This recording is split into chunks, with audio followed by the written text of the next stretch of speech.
Hola familia de Forest City, ¿cómo les va? Dios les bendiga. Aquí contentos de compartir con ustedes el repaso de la lección de escuela sabática de esta semana. Hoy aquí en la mesa, Denar Almonte, nuestro ministro de alabanza. Denar querido, buen día, ¿cómo estás? Muy bien, gracias por invitarme a estar aquí en este panel, aquí en la escuela sabática, estudiando juntos, estudiemos juntos. Jessica, ¿cómo estás querida? ¿Estás bien? Bien, ¿Bien todo? pastor, sí, agradecida del Señor y también agradecida por la invitación, igual que Tenar. Felices de poder compartir con ustedes el estudio de la palabra, familia. Y bueno, vamos directamente al estudio, a la palabra. Y antes, por supuesto, siempre oramos para que el Señor nos dé inteligencia, nos dé sabiduría, nos ponga en sintonía con lo que Dios quiere enseñarnos y podamos compartir con nuestra gente. Jessica, oramos, por favor. Vamos a orar. Gracias nuestro Señor por nuestro querido Pablo, porque sus palabras, Señor, calan hondo en nuestra vida y sabemos que así va a ser en estos momentos. Queremos aprender, queremos tener más de ti, Señor, cada día. En el nombre de Jesús te pedimos tu bendición. Amén. Amén. Bueno, comienzo recordando el que estamos estudiando. Estamos estudiando la carta de Pablo a los Efesios y hay muchísimos versículos aquí. Estamos desde el versículo 15 y hoy vamos a ver hasta el versículo 23. Vamos a ver junto con ustedes en este tiempo que tenemos prácticamente palabra por palabra.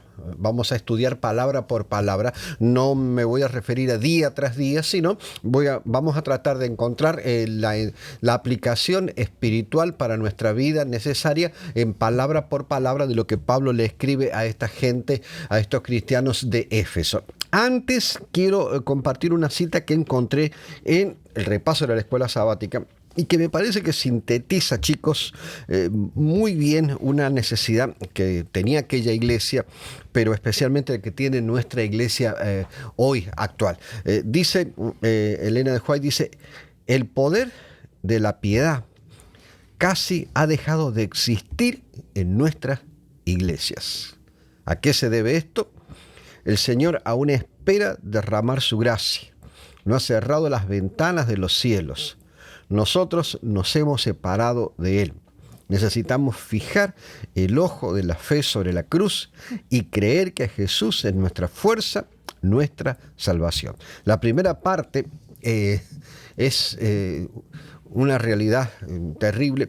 Pienso, imagínense si en aquella época, para principios de 1900, cuando se escribe esto, ella veía, o se veía dentro de la iglesia cristiana, una realidad como esta, el poder de la piedad casi se ha dejado de existir en nuestras iglesias. Imagínense lo que estamos viviendo hoy. Lo que estamos viviendo hoy. Y le preguntamos a usted en su iglesia, allí donde usted se reúne, ¿esto que se dice aquí es una realidad? Dice, el poder de la piedad casi ha dejado de existir en nuestras iglesias. ¿Qué tú entiendes, Dena, si yo te pregunto, qué es para ti la piedad? ¿Qué es tener piedad? ¿Cómo tú, dame un ejemplo? ¿Qué se te ocurre cuando te viene... Quizás piénsalo de esta manera, algún momento que has sentido piedad en tu vida. Uh-huh. Es recibir compasión, recibir tal vez un perdón, algo que uno tal vez no se merece. Estar en una situación que uno se equivocó, que uno hizo algo malo, o sea, que te equivocaste, uh-huh. Y de alguna manera quieres recibir un perdón y que alguien se apiade de ti, o sea, que tenga la piedad, la compasión de o poder perdonarte o poder restaurarte, porque me ha pasado varias veces que me he equivocado y uno no se lo merece. A veces no te mereces que te perdonen, no te mereces que te hagan esto, pero ahí entra la piedad donde la persona o quien sea te dice, no importa, te equivocaste, me heriste, pero yo te perdono. O sea, es algo necesario en la vida recibir piedad. Uh-huh. Jessica, ¿cómo tú entiendes este asunto de la piedad en tu vida? ¿Es necesario que tú sientas piedad, que disfrutes de piedad? Sí, claro. Y agregado a eso, creo que la piedad tiene mucho que ver con el buen trato. Uh-huh. Hacia las personas, en todos los aspectos, ya sea, como dice Denar, que se hayan equivocado poco o mucho, el buen trato hacia esa actitud. Estamos entre cristianos y hoy a lo que escribe ella, ¿cierto? A más de 100 años, hoy vemos lo mismo. Yo veo lo mismo, veo exactamente lo mismo. Esa falta de buen trato, aunque sean las cosas pequeñas. Pero era así, ¿no? Pero era esa una actividad en la iglesia o algo para ponerse de acuerdo. ¿Por qué tiene que resaltar el yo quiero de esta manera o no me gusta como tú lo haces? El buen trato tiene que ver mucho con la piedad, creo yo. ¿Y por qué dice entonces que el poder de la piedad fíjense, no es que está dejando, dice casi ha dejado de existir en nuestras iglesias? A veces pienso que podemos encontrar hasta más piedad fuera de la congregación que dentro de la congregación. Yo recuerdo, tengo una cuñada, una hermana de Susi que tiene 3 niñas. Ustedes las conocen, Denner especialmente. Cuando las 3 nenas, o sea, eran trillizas, son trillizas, cuando eran chiquititas, yo recuerdo que ella iba con las 3 nenas en el auto atrás, iba apurada por alguna situación y pasó una luz roja, algo así fue una infracción de tránsito. El policía la paró para hacerle su ticket porque había infringido una ley de tránsito. Era un tiempo difícil para ella, producto de que pues estaban criando 3 niños a la vez, que eso es carísimo. Ella no estaba trabajando, o sea, ese tipo de ese ticket que le iban a hacer iba a romper su economía. Entonces ella le pidió a este policía que tuviera piedad y encontró piedad. O sea, una persona que ni sabemos si era cristiano o no era cristiano, no importa, vio la circunstancia y ejerció piedad. Y a veces en la calle, en la gente, en el trabajo, encuentras más piedad porque dice el poder de la piedad casi ha dejado de existir. ¿Dentro de dónde? Dentro de las iglesias. Y ustedes me miran y dicen, pastor, ¿y por qué está tocando este tema? Pues porque todo lo que Pablo habla aquí, en esta sección de Efesios que vamos a ver, tiene que ver con esto. Tiene que ver con el amor, tiene que ver con las relaciones personales, tiene que ver con la relación con Cristo, tiene que ver con la fe práctica de la vida de las personas. Todo tiene que ver con esto, tiene que ver con esto. Por eso cuando pregunto, Jesse, ¿en algún momento has sentido en tu congregación para ti o para tus hijos falta de piedad? Y te voy a hacer, y Denar, para ti sería entonces, ¿sientes que en algún momento a ti te faltó piedad? Porque yo voy a contar en el caso mío algo, porque aquí no es cuestión de tirarle piedra a los demás, es cuestión de nosotros conversar y sentarnos acá y decir, bueno, no es cuestión de decir falta piedad en la iglesia, ¿y nosotros? ¿Y nosotros? ¿Alguna vez te ha pasado eso? ¿Sentiste falta de piedad? Sí, yo creo que muchas veces, pastor. Yo creo que muchas veces. Y también me encontré en esa situación donde después reaccioné y dije, ¿qué hice o qué no hice? ¿Qué tenía que haber hecho? Sí. Y bueno, cuando nos sentimos de esa manera, yo creo que lo mejor es ir a Cristo. Y cuando Cristo está en uno remedia eso, pastor. Uno no se queda con eso, por lo menos lo que ha aprendido. Uno remedia las cosas que hizo mal. A veces quizás las cosas se van y nunca más vuelve a revertir. Pero pedirle a Cristo esa misma piedad es como el perdón. Es lo mismo, pastor. O sea, yo le pido perdón al Señor, pero si yo no soy capaz de perdonar a mi hermano, o sea, ¿cómo yo puedo practicar?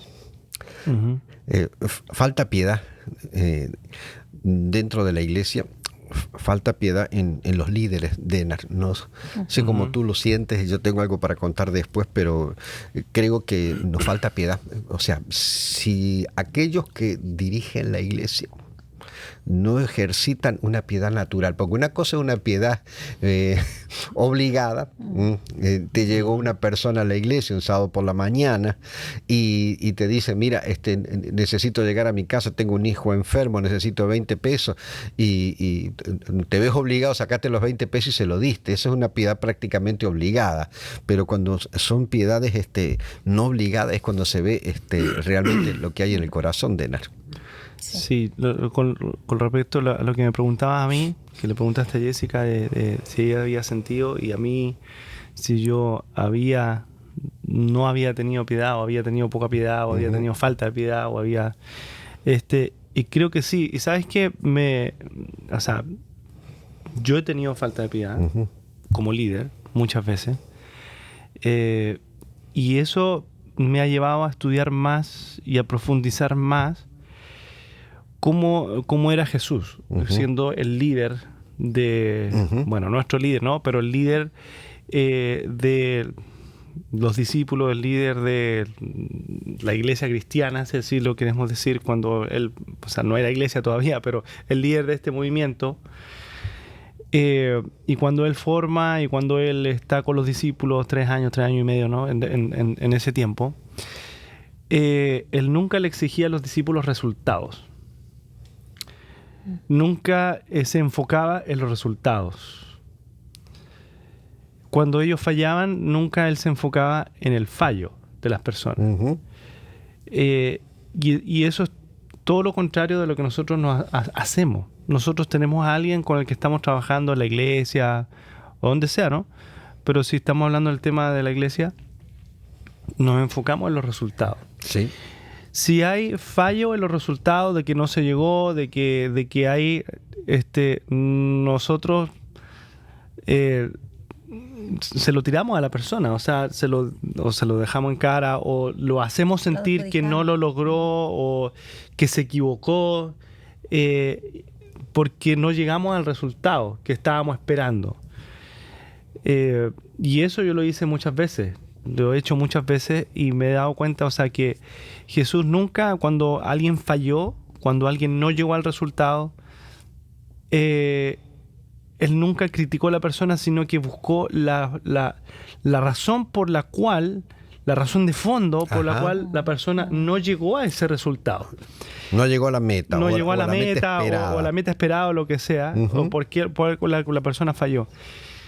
Jesús no iba digamos, a eso del resultado, sino que iba a la causa que estaba en el fondo del corazón por la cual la persona en algún momento se desvió. Y eso es algo que nosotros tenemos que aprender, y yo he tenido que aprender también, de que muchas veces, y en mi caso personal, ¿viste? Alguien llega tarde, alguien no se aprendió las canciones, alguien no hizo lo que tenía que hacer, alguien no lo hizo bien.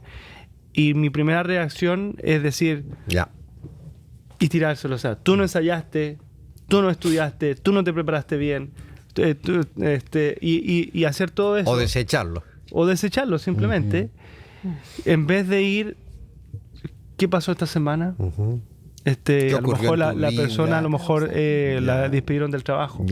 Tiene problemas con su esposo, con su esposa.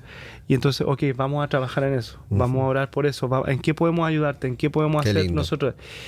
Y ese cambio de liderazgo es el que nosotros tenemos que hacer, porque es el que nos mostró Jesús, de cómo hacer un verdadero liderazgo en las personas. Entonces, ese sería a mí, con respecto a tu pregunta, lo que ha pasado en mi vida, que sí he tenido falta de piedad y lo he hecho por esas razones. Yo fui evangelista muchos años, y o sea, esto es de arriba para abajo. En el caso mío, fíjate, yo tenía a mis jefes que me decían, bueno, vas a tal lugar, te alquilamos un lugar, un estadio, lo que sea, se va a invertir tanto dinero, tanto tiempo, tienes tantos obreros bíblicos para trabajar. Hay una meta. Tienes que bautizar tanta gente. Hay un número. Y yo llevaba, el evangelista lleva sobre la espalda eso. Entonces, automáticamente nosotros vamos a echar esa carga sobre los otros, sobre los pastores del área que están colaborando, porque hay una meta para alcanzar, y los obreros bíblicos, cuántos estudios tú tienes. O sea, todo eso lo viví yo, y es una realidad muy, muy, muy importante la que tú dices, Denar, ¿no?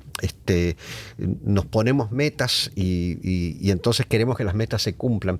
Y la misericordia, la piedad se pierde.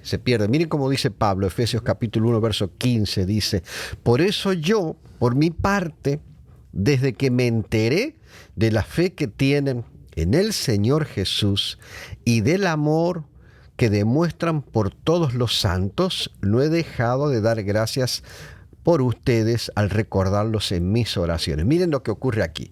Dice, me enteré, dice Pablo, hablándole a la gente de Efesios, de que tienen amor en el Señor Jesucristo, que tienen fe en el Señor Jesucristo. Pero luego, cuando termina la palabra Señor Jesús, luego hay una Y. En español, Jessica, tú sabes que eso es una conjunción. O sea, algo que amarra a lo otro.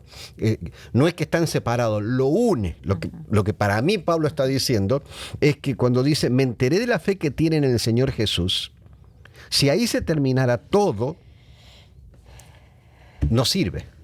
No sirve. O sea, tú puedes creer en Jesús, puedes creer en las doctrinas, puedes creer en los mandamientos, puedes creer en un montón de cosas que el Señor Jesús vino y enseñó, dice. Pero si te falta lo otro, tiene que estar unido, dice. Y del amor que demuestran por todos los santos. Eso es lo que hace que Pablo esté contento. Eso es lo que Pablo hace que esté feliz, porque en la primera parte él la conocía. O sea, él antes de conocer a Jesús estaba enamorado de la doctrina.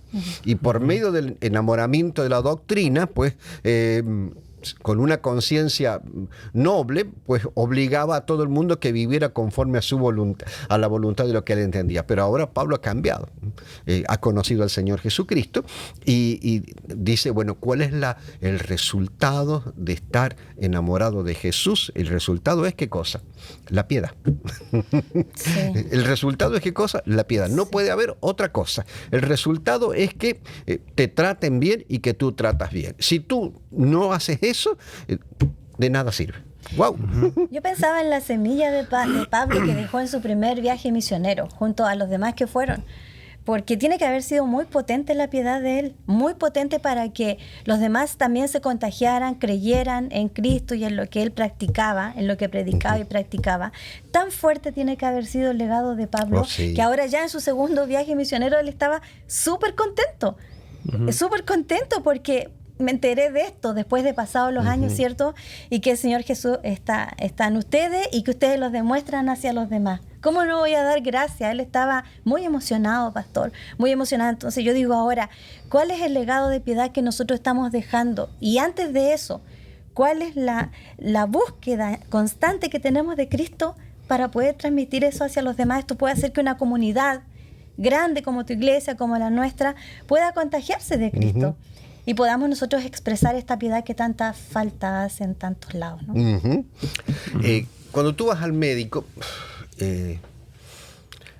déjame ponértelo de esta manera, a ver si logro dejar este ejemplo. Te hiciste todos los estudios normales que te haces todos los años, que cada uno de nosotros se hace y que ustedes también deben hacérselo, porque es importante para mantener la salud, todo lo que sea colesterol, ácido úrico, radiografías, todo lo que sea, ¿no? Y llega un momento donde finalmente te reúnes con tu médico y el médico te dice, bueno, vamos a ver los resultados de todo esto. Y el médico, antes agarraban un file, ahora no, ahora es toda una computadora que está enfrente de ellos, comienzan a mirar y él está mirando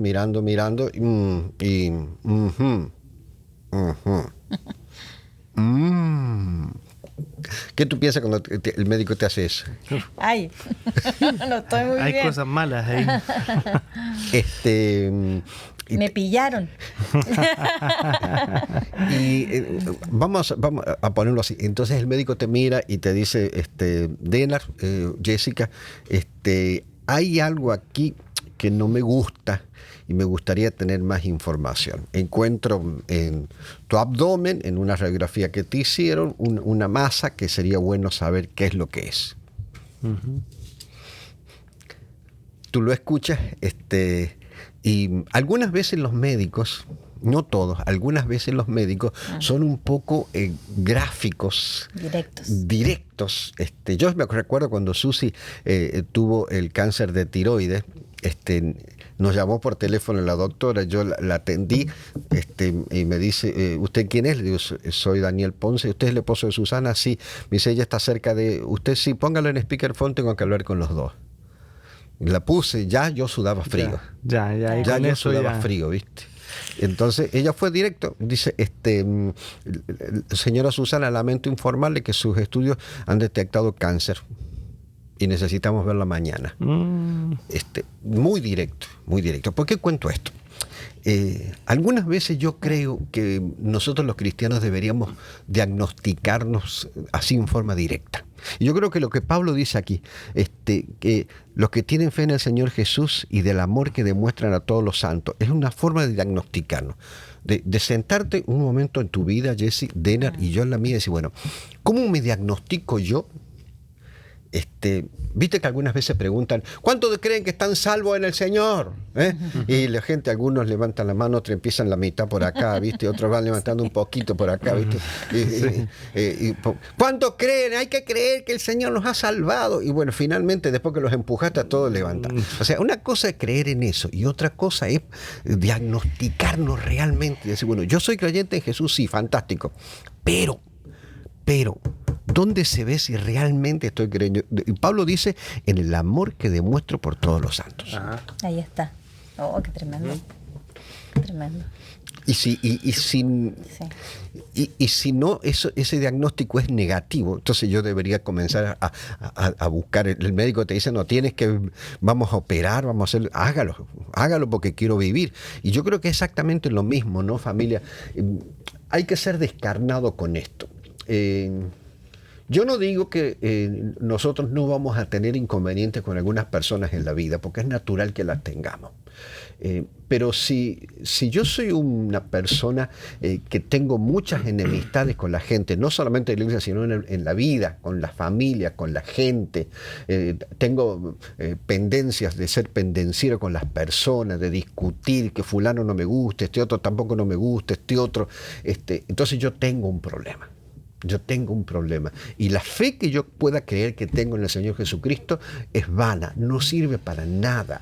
Sí. Y yo le animo que hagamos ese diagnóstico. Y habiendo hecho el diagnóstico, hay que ir a los pies del Señor Jesucristo para que esto se resuelva. ¿Estás peleado con alguna persona, Jessie? Sí. ¿Estás peleada ahora mismo con alguna persona? Distanciada, sí. Distanciada, sí. Uh-huh. Hay cosas que uno puede yo hacer también. Y otras... hasta donde puedas, tienes que estar bien con todo el mundo. O sea, yo creo que eso también lo recomienda Pablo. Y es pero uno tiene que hacer hasta donde más pueda posible. El resto lo hace. Te subrayo hasta donde puede y hablamos de eso. Denar, ¿tienes algo con alguien que tengas que resolver? Yo ya dije que sí. Sí, yo creo que siempre uno tiene cosas sin resolver. Siempre tiene cosas que resolver. Siempre quedan cosas ahí. A veces uno dije, ya, quedó ahí. No.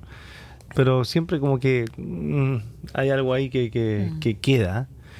Y como decía Jessica, igual, muchas otras las resolví, pero eso no significa que tengo que restablecer una relación con la persona. O sea, no hay nada, hablamos todo, pero tú sigue tu camino, yo el mío, nos vemos bien, ni un problema, pero tampoco hay relaciones tóxicas que uno dice, o sea, la persona es así, no cambia, bueno, yo arreglo lo mío, pero tú sigue tu camino, yo el mío, y no se puede hacer nada. Pero hay otras que también uno como que prefiero no hablar, no arreglar, y ya que queda ahí, ya es mejor no meterme más, y hay cosas ahí que quedan. Por eso me quedé con lo que ella dijo, ¿no? Y la subrayé acá, tirar la línea. O sea, yo también creo de esa manera igual que ustedes dos, solo que hay que reevaluar con el tiempo las líneas. ¿Qué quiero decir con las líneas? Voy a decir, tengo problemas con fulano, con mengano, hemos tenido nuestras desavenencias, nos vemos, ¿hasta dónde yo puedo llegar para resolver esto? Bueno, hasta acá, hasta esta línea, hasta aquí yo puedo llegar. Yo llego porque o él no me deja pasar más, o yo no tengo la capacidad de ir más allá. Y entonces dejamos la línea tirada ahí. Yo creo que con el tiempo, y en la medida que vamos creciendo espiritualmente y nos vamos enamorando más del Señor Jesucristo, esa línea se puede extender. Algo más puede hacer. Siempre y cuando ambas partes lo permitan. Porque, pastor, mire, yo pensaba en esto. Nosotros buscamos al Señor, ¿cierto? Tratamos de buscar su conocimiento, su palabra, que estamos con nuestros amigos, hacemos todo. Pero hay una iglesia al lado nuestro que también hace lo mismo, pero que piensa totalmente diferente a nosotros, o nosotros totalmente diferente a ellos. Es posible que en algún momento nos sentemos en paz, tranquilos, a conversar, es la idea, ¿sí? Lo mismo pasa con las personas que dicen cosas en las redes sociales y sinceramente están buscando al Señor, pero ¿cómo? ¿Nos podríamos llegar a sentar en algún momento? ¿Cuál es la capacidad que tengo yo de decir, ok, sentémonos, hablemos, charlemos? A veces podríamos tener esa oportunidad, pero otras veces no vamos a tener la oportunidad.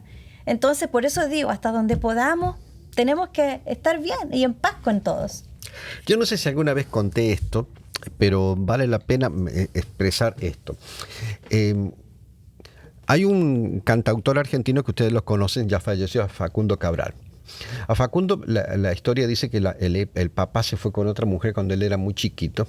Eran como 5 o 6 hermanos, no sé si 2 de ellos murieron producto de las inclemencias del tiempo, etcétera. Y lo que el papá hizo, la mamá tuvo que criarlos solos. O sea, naturalmente, en el corazón humano de un niño que va creciendo con el estigma de ser un niño abandonado y lastimado por la vida, el hecho de que su padre era un motivo para ser odiado. O por lo menos, decir, el viejo ese no lo quiero ni ver, o vaya su vida y yo la mía por aquí. Un día, su mamá le dijo a Facundo, cuenta la biografía de él, le dijo, mira, algún día Dios te va a cruzar con tu padre en el camino. Antes de decirle nada, recuerda que en su momento ese hombre fue la persona que yo más amé en mi vida. Y recuerda otra cosa, dice, él es el que te dio la vida. Por eso tú estás aquí. Por eso tú estás aquí. ¿Y qué pasó?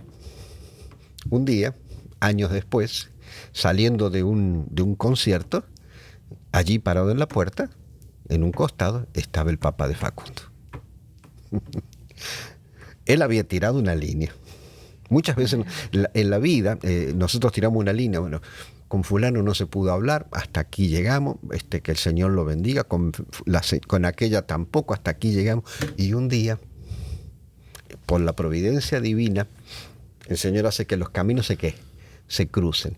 Y para eso hay que estar preparado. Sí. Para eso hay que estar preparado. Es posible que Dios dé la oportunidad. Porque allí es donde se va a ver dónde está nuestra relación con el Señor. Sí. Allí es donde se va a ver. Es así. Bueno, Facundo termina la historia diciendo que cuando lo vio recordó automáticamente lo que su madre le había dicho. Por eso es tan importante lo que le dejamos a los hijos. Sí. Si tus hijos escuchan los sábados al mediodía, al terminar el servicio, que fulano no te gustó, que mengano aquel otro, que el pastor otro, y escuchan todo ese comentario, toda esa semilla de enemistad que tú tienes y la siembras en tu familia y en tus hijos, eso con el tiempo se cosecha. Pero recuerda, mira, esa mujer que no fue nunca una iglesia adventista, le sembró al hijo eso. Cuando el hijo lo vio al padre, cuando Facundo lo vio al padre, se acordó lo que su mamá le había dicho y dio fruto. Abrazó a su padre, estaba enfermo, iba a morir pronto y lo cuidó hasta el día que se murió su padre. Y dime si eso no es lo que dice Pablo. Yo doy gracias al Señor Jesucristo, dice, por el amor que demuestran. ¿Por quién? Por todos los santos, por todos los santos. Así que lo que quiero dejarle en esta parte, queridos, es eso. El resultado de toda buena relación con Jesús es justamente el amor por todas las personas. Verso 11 dice Pablo, pido que el Dios de nuestro Señor Jesucristo. Verso 17. Verso 17, perdón, gracias. Pido que el Dios de nuestro Señor Jesucristo, el Padre glorioso, les dé el espíritu de sabiduría y de revelación. ¿Para qué? Dice, para que lo conozcan mejor. ¿A quién? ¿A quién, Denar? ¿Conocer mejor a quién? Al Señor Jesucristo. Pido al Señor, le digo, el Padre glorioso les dé el espíritu para que lo conozcan mejor. Al espíritu puede ser. Para conocer mejor a quién. ¿A quién nos hace falta conocer más y cada día? Hace un ratito tú lo decías, Dena, en la medida en que nosotros conocemos más a Jesús. Mira, esta semana yo hablaba con mi cuñado que está acá, que estaban, ya se fueron, un pastor adventista también, y hablamos por un momento de las canciones y de las historias que le enseñábamos a los niños cuando eran chiquitos, ¿viste? Por ejemplo, la historia de Jonás, ¿viste? Y vino el pez grande, muy grande, y ¡wow! Se lo tragó, se lo devoró. No le hizo caso, porque no le hizo caso, se lo tragó la ballena, ¿viste? Y David agarró la onda y le surció un ondazo de Goliat y lo mató, ¿viste? Y el gigante cayó y le contaba al nene de 3 o 4 años que agarró la espada y le cortó la cara. Todo el terror. Todo un terror, ¿viste? Y yo le decía, oye, ¿qué pasó? ¿Por qué no desarrollamos más historias para los niños de la bondad de Jesús con el ciego, con el leproso, con la samaritana. Había tantas cosas para contar de la bondad de Jesús que tuvimos que crear canciones, historias, y los grandes franelógrafos se llamaban, Sí. de la iglesia estaban siempre con Goliat y con David surciéndole el hachazo ahí. Yo digo, ¿por qué? Y cuando vemos esto de sabiduría y revelación en Jesús, creo que ha sido un fallo muy, muy serio nuestro. Muy serio nuestro. No sé cómo lo ven ustedes, pero yo creo que lo que Pablo dice acá es sabiduría y revelación para que lo conozcan mejor, es justamente conocer al Señor Jesucristo. ¿Y quién la da? El Espíritu Santo. Y eso es lo más importante, o sea, lo más importante en el sentido para poder conocerlo, tener el Espíritu que lo da el Padre. O sea, eso a veces nos olvidamos de eso también, de que necesitamos el Espíritu Santo en nuestra vida para poder conocer a Jesús. No podemos conocer a Jesús sin el Espíritu Santo. Cierto es, ¿no? Ahora fíjate, en la medida en que leemos los evangelios, que te haces un embebido de Jesús y de los evangelios, el Espíritu Santo por ejemplo, yo amo mucho El deseo de toda la gente, ese libro. El deseo de toda la gente, yo desde chiquito amé ese libro. No sé, leyéndolo es como si te mece el Espíritu Santo, porque todo el tiempo es contándote esas historias hermosas de Jesús. Piadoso. Ese Jesús piadoso, bondadoso, tan preocupado por las personas. Yo creo que al leer los evangelios, como hemos tratado de ir aprendiendo nosotros aquí, ¿no? El leer la Biblia no para entender a Jesús, sino entender la Biblia por medio de Jesús. Yo creo que todo lo cambia, ¿no? Leemos el verso 18 de Enar, porfa. Pido también que les sean iluminados los ojos del corazón para que sepan a qué esperanza Él los ha llamado.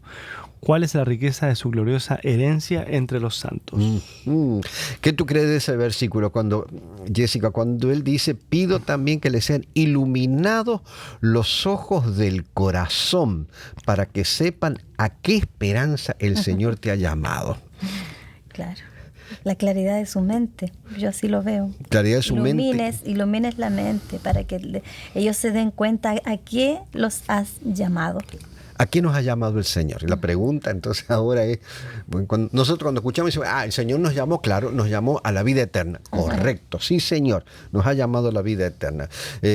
¿Para qué nos ha llamado el Señor? Para predicar el Evangelio. Correcto, Señor, nos ha llamado para predicar el Evangelio. ¿Para qué más nos ha llamado el Señor? Para ser la sal de la tierra. Fantástico. Nos ha llamado para vivir la eternidad con Él. Espectacular todo eso. ¿De qué forma? ¿De qué manera? ¿De qué manera yo me preparo para la eternidad? ¿De qué manera yo soy sal de la tierra? ¿De qué manera yo estoy aquí para predicar las buenas nuevas? ¿De qué manera? En Cristo. En Cristo. ¿Y Cristo qué va a producir? El querer como el hacer, por su buena voluntad. Y va a volver a producir lo mismo que leímos hace un ratito en el versículo 15. Buenas relaciones humanas. Así es. Buenas relaciones humanas. Va a producir una iglesia piadosa. Amén. Va a producir un primer anciano piadoso, un pastor piadoso, un director de diáconos piadoso, un dirigente piadoso, sobre todas las cosas. Yo tengo que decir que pareciera que mientras puestos más altos se alcanzan dentro de una organización, si hay algo que se pierde, es la piedad. Qué triste, porque más deberíamos subyugarnos a Cristo, ¿no? Tengo que decirlo, quizás a alguien le molesta, pero posiblemente a alguien le viene bien. A alguien le viene bien, como me ha venido bien a mí y me sigue viniendo bien. Muchas veces, mientras escalones se suben, que yo no entiendo por qué hay que subir escalones, ¿no? Ni tampoco entiendo, ya hace tiempo, años que no entiendo los títulos que nos damos dentro de las organizaciones. No me gustan los títulos que les ponemos a las personas. Alguna vez hablando, trabajando en un lugar, me decían, pastor, tú deberías ser presidente. Y digo, no me interesa ser presidente en primer lugar porque no me gusta el título. Centrados en las jerarquías. Y yo respeto todo eso, solo que es mi conciencia, ¿viste? Mi conciencia no me deja con eso, ¿viste? El hecho de tener que rendirnos pleitesía los hombres con los hombres, no me gusta, no me hace feliz eso. Y no es que yo me sienta mejor que otros, ¿viste? Solo que a mí no me hace feliz, no me gusta. Yo recuerdo cuando teníamos las grandes cruzadas evangelistas, los obreros decían, pastor, mira, ahí llegó el jefe tal para que usted lo presente. Digo, no, yo lo voy a presentar. No, pero vino él, está sentado ahí en primera fila. Le digo, pues que Dios lo bendiga, que escuche el servicio. ¿Y por qué no lo va a presentar? Digo, porque el 90% de la gente que está acá no son adventistas, no conocen el organigrama de la iglesia. ¿Qué les importa a ellos que yo le presente al tesorero, al secretario ministerial o al presidente? No le importa nada de eso. Ellos vinieron a escuchar palabra de Dios, pero a nosotros nos gustan esos escalafones, ¿no? No, y si todos fueran adventistas tampoco. Si todos lo conocen. Sí, exacto. Hay que presentarlo, si ya lo conocen ya. Esa alfombra roja, ¿no? Y nada, ¿viste? Son cosas que uno ve. Yo siento en mi corazón eso, que el Señor nos ha llamado a ser la sal de la tierra, y la sal de la tierra es cuando nosotros ejercitamos piedad. Piedad los unos por los otros. Y a medida que más escalones subimos, menos piedad tenemos para las demás personas. Que Dios nos ayude. Y si usted me está escuchando y no le gusta o le molesta, ¿sabe qué? En cierta manera me hace feliz. Porque esto mismo yo lo escuché otras veces y a mí me molestó. Pero después finalmente me hizo bien. Yo posiblemente en algún momento, trabajando en otras situaciones, en otras posiciones, no ejercité piedad con la gente. Y me arrepiento de todo corazón de no haberlo hecho. Y tanto mi esposa como yo, en otros lugares no recibimos la piedad que debieron habernos dado, y eso nos dolió, y hasta el día de hoy todavía hay heridas que se curan, hay heridas que están curándose al respecto de eso. Verso 18, Jessica, por favor. Ok. ¿A dónde está? El 19, discúlpame. Ahí está. ¿Está cieguito usted? Recién leímos el 18. Ya. ¿Hay que comprar el espejuelo? Aquí. Ahí. Pido también los ojos del cual... Aquí. Ten piedad. Ten piedad con lo que no ven bien. De mí. Ya, aquí vamos. Uy, miren el puntito que hay ahí. Así, chiquitito que hay que leer acá. ¿Ve? Ahí está la razón. ¿Ve? Piedad. También piedad con el que hizo esto también. Tengamos piedad. Okay. Tranquilo, ya vamos entonces. Dice... El verso 19. ¿Y cuán incomparable es la grandeza de su poder a favor de los que creemos. Ese poder es la fuerza grandiosa y eficaz. Qué lindo, qué lindo. Dice, cuán incomparable es la grandeza de su poder. ¿A favor de quién? De los que creemos. ¡Wow! ¡Qué espectacular está eso! O sea, quiere decir que si tú crees... Claro. Como decíamos el sábado pasado, Jesucristo, poder de Dios. Poder de Dios. Uh-huh. Amén. Si tú crees, Dener, no hay nada ni nadie que pueda en contra de Dener Almonte. Uh-huh. Todo el poder y las riquezas de la gracia de Dios están en favor tuyo, Jessica. ¿Qué te parece? Él es el poder, Él es la fuerza, Él es todo, así es que ¿qué más nos queda? Nosotros no deberíamos tener miedo nunca. Nunca deberíamos tener miedo nosotros. En la medida en que crecemos en nuestra relación con el Señor Jesucristo, no deberíamos tener miedo nunca de nada. Deberíamos andar con la frente lo suficientemente alta, no para mirar a la gente en la cara, sino para mirar hacia el cielo. Recuerda lo que dice acá. Cuán incomparable es la grandeza de su poder a favor de usted. ¿Usted es creyente? El poder de Dios está sobre usted. Para que seas mejor padre, para que seas mejor madre, para que te liberes de ese vicio que tienes. En el nombre del Señor te puedes liberar de ese vicio que tienes, para que puedas sobreponerte a defectos de carácter que tenemos. O sea, para eso es el poder de Dios, para sobreponernos, para ser mejores cada día. O sea, para eso es el poder de Dios. No es para poner la mano solamente sobre una persona que se cure, no. Era para mejorar en la vida espiritual de cada uno. Dice, ese poder es la fuerza grandiosa. ¿Y qué más dice? Mire la última parte. Dice en la última parte del verso 19. ¿Cuál es la última parte? Eficaz. Dice es eficaz. ¿Qué entendés, Denar, por algo que es eficaz en la vida? Esa palabra está espectacular. Es algo que funciona. Algo que funciona. Algo que no falla. Que tiene buen resultado. Que tiene muy buen resultado. Dame un ejemplo de algo técnico o material que tú consideres que sea eficaz. A ver, bueno. Piensa en algo, Jesse, algo que tú consideres que es eficaz. La luz eléctrica. ¿La luz eléctrica? Yo voy a mi casa, prendo la ampolleta, ilumina el cuarto donde yo estoy. Uh-huh. Es un producto eficaz. Es un producto eficaz. Sí. Muy bien, excelente. Jesse, ¿algún producto que sea eficaz? Bueno, yo creo que todo lo que podamos usar en la casa y para el hervidor, no sé si son cosas así, materiales. Llevándolo a esto, digo, la piedad va a ser eficaz. Uh-huh. Claro, porque está en Cristo ese poder, esa fuerza. Ahora en el verano que estamos acá, ¿es eficaz qué cosa? Los paneles solares. El aire acondicionado. Los paneles solares, el aire acondicionado. Imagínate claro. con estos calores, ustedes los que no viven aquí en Orlando, esta época, el calor es terrible, terrible. Y usted anda por la calle, y cuando le digo terrible, es terrible, porque se mezcla la humedad con el sol, el calor. Y yo esta mañana salí, de paso, felicítenme. A ver, ¿saliste a caminar? Felicitaciones. Todos los días estoy saliendo a ¿Saliste a caminar. caminar? Ay, qué bien. Todos los días estoy saliendo a caminar. Qué bien. Pero eso es a las 6:00 de la mañana. Y así todo, cuando regreso, estoy sudado, estoy bien acalorado. Y gracias a Dios, el aire acondicionado es algo eficaz. ¿Qué quiero decirles con esto, gente?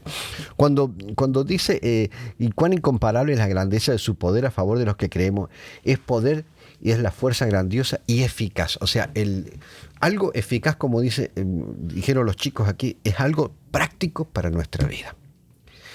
El Evangelio, yo tengo que buscar, cada cosa que leo, es que sea práctico para nuestra vida. Sí. Si no es práctico, entonces no es eficaz y no sirve. Usted va a dar la lección de escuela sabática esta semana. Usted se va a preparar. Busque que sea eficaz para la gente que va a estar sentada enfrente de usted. Olvídese de todo el montón de versículos que tenía allí y busque la forma y la manera en que usted pueda presentarlo de forma en que sea eficaz, o sea, eficaz que sea útil. Uh-huh. Podríamos decir que eficaz, un sinónimo sería útil, que sea útil, uh-huh. Que lo que vas a presentar sea útil. Te tocó predicar. Algo que sea ¿qué? Algo que sea útil. Que cuando la gente salga, diga, bueno, yo adquirí una nueva herramienta para la semana. Porque si no adquirí ninguna herramienta, entonces el Evangelio no fue ¿qué cosa? No fue eficaz, no fue útil. Uh-huh. Por lo menos es lo que entendemos que Pablo quería. Y bueno, se ve que la predicación de Pablo había sido muy eficaz. ¿Por qué? Porque él decía que no dejaba de dar gracias a Dios por los efesios, porque amaban al Señor Jesucristo y tenían el amor que se demostraba por todos los santos. O sea, la predicación de Pablo había sido ¿de qué naturaleza? Eficaz. Eficaz. Ay, y el poder con el que está comparando es lo que viene ahora adelante. O sea... Uh-huh. Ahora lo vamos a leer, obviamente. Léelo, el 20, ya que estás ahí. Bueno, porque dice, ese poder dice que ejerció en Cristo cuando lo resucitó de entre los muertos y lo sentó a su derecha en las regiones celestiales. Uh-huh. O sea, estamos comparando un poder tan grandioso como el de resucitar, el que tuvo Dios hacia Jesús de resucitar, ¿cierto? Con esto de la piedad. O sea, uno dice, ¿qué tiene que ver? Es tan grande el poder, tan grande como eso, dice. ¿Y a disposición de quién? De todos los que quieran. ¿De Jessica? Claro. De Jessica Donoso está a disposición de Jessica Donoso ese poder. Sí, pastor. A nombre tuyo está. ¿Alguna vez te entrevistaste, Denar? ¿Quién es la persona que más importante con la cual en algún momento tú te hayas entrevistado? Fíjense en eso. A ver, alguien que te preparaste para entrevistarte, que te pusiste bien bonito. O sea, que me iban a entrevistar a mí. O tú, sí, o te iban a entrevistar a ti, o te ibas a encontrar con alguien, que te pusiste los zapatos bien del mismo color, las medias al tono, qué sé yo, ¿viste? Como, ¿te acuerdas de alguien que te impresionó que te ibas a juntar con esa persona? ¿Alguien así? Mi esposa. ¡Ay, qué muy lindo! bien, qué lindo. Gane punto. Muchacha, Gane no te pregunto más nada, no te pregunto. Gané punto. Muchacha, hasta colorado se puso, míralo. Pero que es cierto, lindo, ¿no? Lindo, Claro, lindo, lindo. prepararse. Sí, yo, por ejemplo, me sumaría a lo tuyo. Yo diría que cuando fui la primera vez a comer a la casa de los que alguna vez serían mis suegros, y estaba yo empezando a, ¿cómo dicen en Chile? Pololear. Sí. a noviar con Susi, pues ese día pues era muy importante para mí, la ropa, lo que me pusiera, lo que iba a decir, lo que no iba a decir, ¿viste? Porque estaba delante de gente bien importante. Uh-huh. ¿Por qué hice esta pregunta? Porque dice aquí que en este verso 20, dice que Dios ejerció en Cristo cuando lo resucitó de entre los muertos y lo sentó a la derecha de las regiones celestiales. No hay forma ni hay manera en que nosotros nos podamos presentar solos delante del trono de Dios. No. Porque sin Cristo es el trono de la justicia, pero con Cristo de por medio es el trono de la gracia para nosotros. Uh-huh. Y es hermoso eso que tú mañana, tarde y noche tú digas, bueno, yo me presento delante de Dios en el nombre de ¿quién? En el nombre de Jesucristo, porque está sentado ahí en el trono a la derecha del Todopoderoso. ¿Lo creemos realmente? Bueno, ¿Lo confiamos, lo vivimos? Podemos decir sí, es así, pero esa relación y esa convicción tan que eso es lo que Pablo pide en el versículo 18, uh-huh. que nos toma a todos nosotros cuando dice, pido que también que les sea iluminado los ojos del corazón. Claro. Para que sepan a qué esperanza Él los ha llamado. Uh-huh. ¿Por qué? O sea, ¿por qué se refiere a los ojos del corazón? Uh-huh. ¿Por qué no se refiere a los ojos, no sé, de lo que podemos ver, o sea, de los ojos o de la cabeza, no sé, pero se refiere a los ojos del corazón? Los sentimientos. ¿Qué pasa en el corazón? Y los sentimientos muchas veces nos engañan a nosotros. Uh-huh. Vemos cosas que no son, por mismas razones muchas veces nos desanimamos por otras personas que no tuvieron piedad con nosotros y que no mostraron quién era Jesús. Ellos no mostraron quién era Jesús a pesar de que se llamaban cristianos. Y a veces nuestra vista está nublada. Uh-huh. No vemos bien. Y eso es lo que Pablo está pidiendo aquí, o sea, que nos sea iluminado los ojos del corazón, tal vez a muchos que han sido desanimados, muchos que han perdido la fe en estas cosas, y ver que esto va mucho más allá de lo que nos sucede alrededor nuestro, que sí son cosas que pasan, situaciones que pasan, pero él pide que se lo ilumine para que sepamos a qué esperanza Él nos llamó. No a estas otras cosas, tal vez, sino que esto va mucho más allá. ¿Cuál es la esperanza?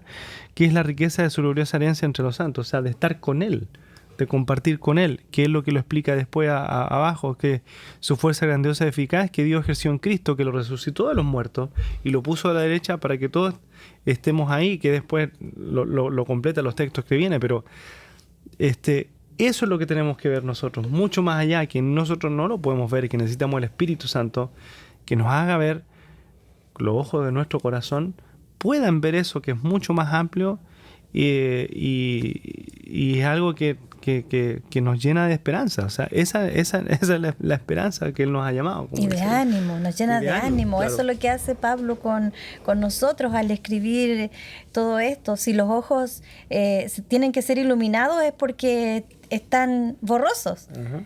Se enfermaron, nosotros mismos nos enfermamos, Señor, ilumínalos, hazle ver, hazles entender de que tú eres esa esperanza, tú eres esa fuerza, tú eres ese poder, así como Dios te resucitó, Cristo, así con esa misma fuerza es lo que ellos deben tener claro en sus mentes, en sus corazones. Recién cuando leímos esto, el verso 20, que Dios ejerció en Cristo cuando lo resucitó de entre los muertos y lo sentó a la derecha de las regiones celestiales, tú dijiste algo, Jessy, dijiste, ¿lo creemos?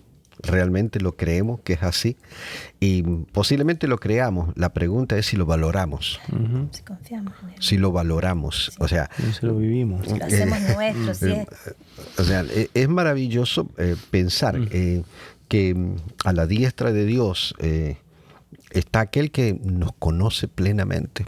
No solo por creación, sino por vivencia. Entiende nuestros dolores, nuestras miserias, las pasó.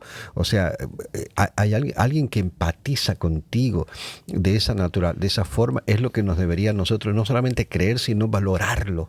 Valorar el sacrificio de Jesús. El verso 21 dice: muy por encima de todo gobierno y autoridad, poder y dominio propio, y de cualquier otro nombre que se invoque, no solo en este mundo, sino también en el venidero, Dios sometió todas las cosas al dominio de Cristo y lo dio como cabeza de todo a la iglesia. Esta, que es su cuerpo, es la plenitud de aquel que lo llena todo por completo. ¿Cristo cabeza de qué? De la iglesia. De la iglesia. Nosotros el cuerpo, Él es la cabeza. Exactamente. Y quizás con eso vamos cerrando ya.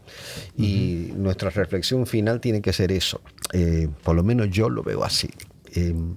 La cabeza de la iglesia tiene que ser Cristo. Y eso es fácil de decirlo. Es fácil de comprenderlo. Lo que es difícil es de ponerlo en práctica. Porque muchas veces dentro de la iglesia nosotros sentimos que hemos llegado a una posición y a una responsabilidad donde nosotros somos los brazos ejecutores de la voluntad del Señor aquí en la tierra. Y me preocupa eso porque creo que no estamos preparados para ser los brazos ejecutores.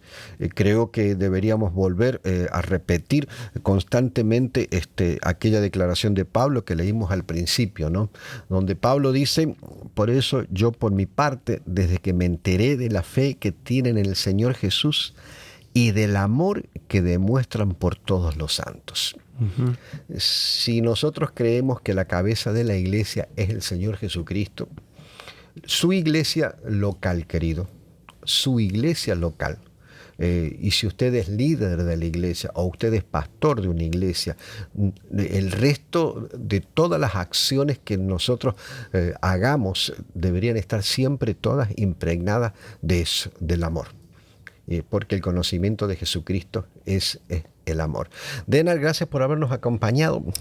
¿Qué te quedó en la mente de algo de todo lo que estudiamos de Efesios capítulo 1, del verso 15 hasta el 23? Que siempre volvemos a lo mismo, que es primero el amor que nos tiene Dios hacia nosotros a través de Jesús, que lo revela a través de su Espíritu Santo, uh-huh, para que nosotros lo podamos entender tal vez un poquito más. Pero también nosotros tenemos que demostrar ese amor, que ese básicamente es el Evangelio.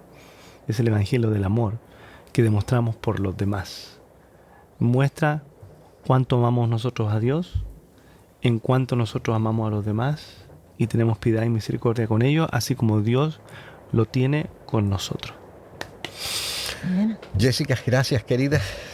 Muchas gracias. Pastor, yo quiero hablar a las personas que están en una comunidad cristiana, uh-huh, que a lo mejor han pasado tristeza, falta de piedad y tanto más. A lo mejor trabajan en una institución para su iglesia y se han decepcionado o los han decepcionado o los han menoscabado, tanto más.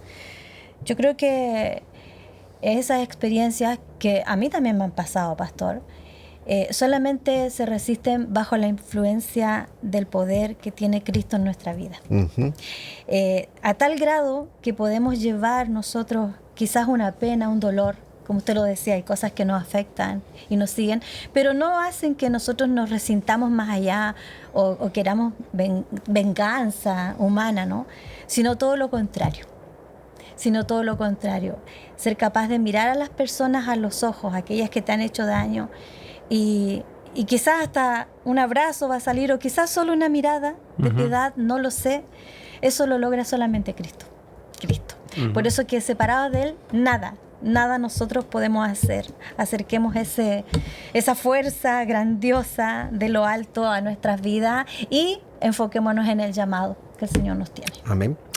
Y que esta declaración que leímos al principio sea totalmente al revés. Que el poder de la piedad sea lo que prime en su vida, en nuestra vida y en nuestras congregaciones. Amén. En nuestro deseo, nuestra oración, oramos para despedirnos. Gracias, Señor, por haber conocido a Jesús, y ese Jesús que hoy vive y reina en el trono de la gracia, que nos recibe en el nombre de Jesús, que nos ama, que nos perdona y envía su Espíritu Santo para que ese evangelio tan hermoso sea eficaz en nuestra vida. Y que esa eficacia se muestre en nuestras relaciones con las demás personas que están a nuestro lado. Amén. Bendice a cada oyente en el nombre de Jesús. Amén. Amén. Bye bye.